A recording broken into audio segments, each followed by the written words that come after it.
Hey everyone, today I'm going to be showing you what it looks like to make a real-life version of the Borromean rings. Here's a picture of the Borromean rings. Now at first sight, it looks like some rings linked together.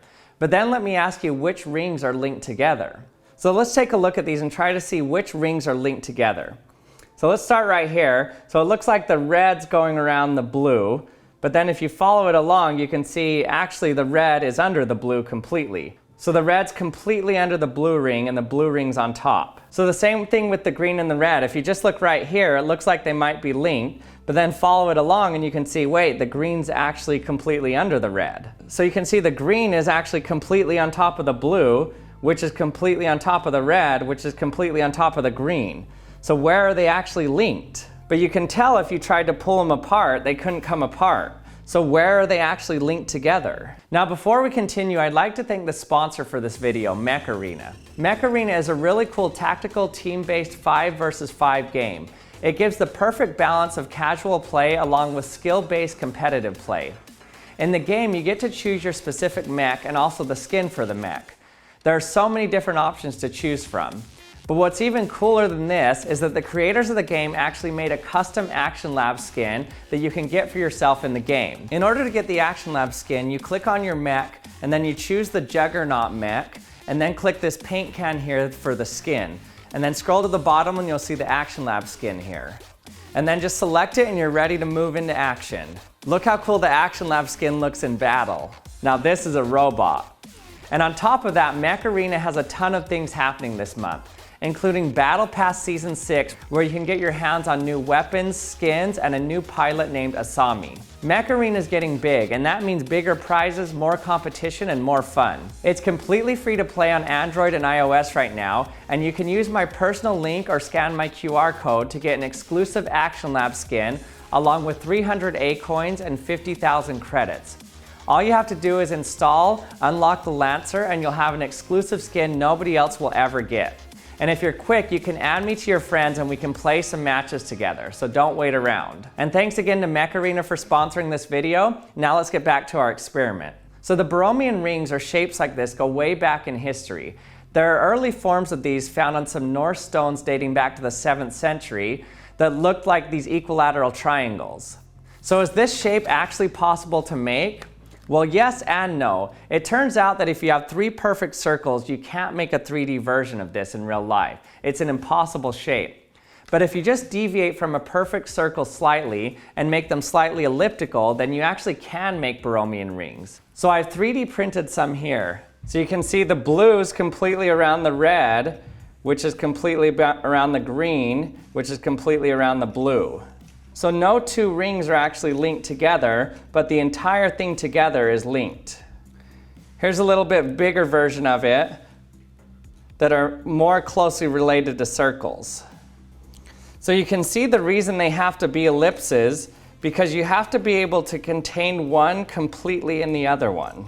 And if they had the same radius along the entire circumference, it couldn't fit inside of it. So they have to be slightly elliptical to get this to work. So you can see this could be technically a flattened down version of these. You can see how none of these rings are actually linked together to each other, but they are linked together. So even though you can see it in real life now, it's still a little hard to see what's going on here. So we can look at a link diagram to see what's happening. You can see that the way they're held together is through a group of 3 unknots. And yes, unknot is a real term. It just means a closed loop without a knot. The Borromean rings are actually just a set of larger groups of links called Brunnian links.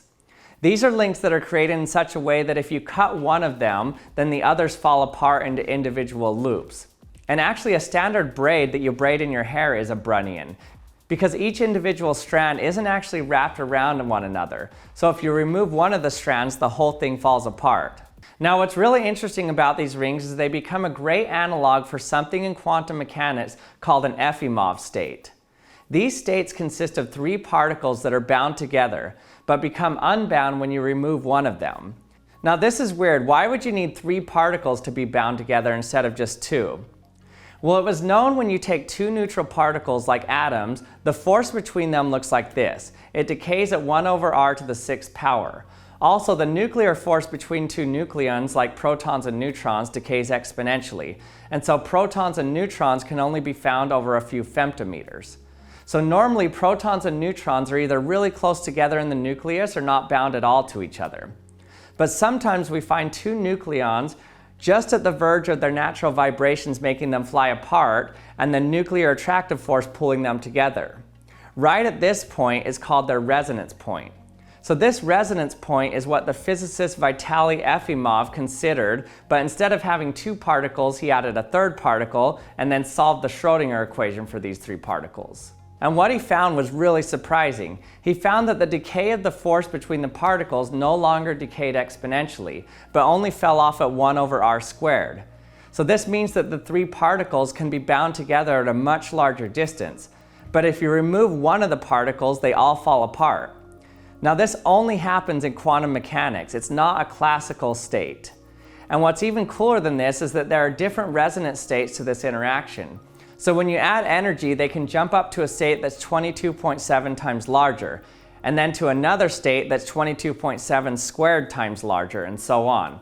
So you can have bound particles at very large distances from each other. Now this is an active form of research right now and could show us some really cool physics in the future. So when you see Borromean rings, you can think of Epimof states and how you can have three particles that are bound together at large distances, but when you remove one of them, they all fall apart. And thanks for watching another episode of the Action Lab. I hope you enjoyed it. If you did, don't forget to subscribe if you haven't yet, or hit the bell so you can be notified when I release my latest video. And check out actionlab.com where I sell my Action Lab experiment boxes. And thanks for watching, and I'll see you next time.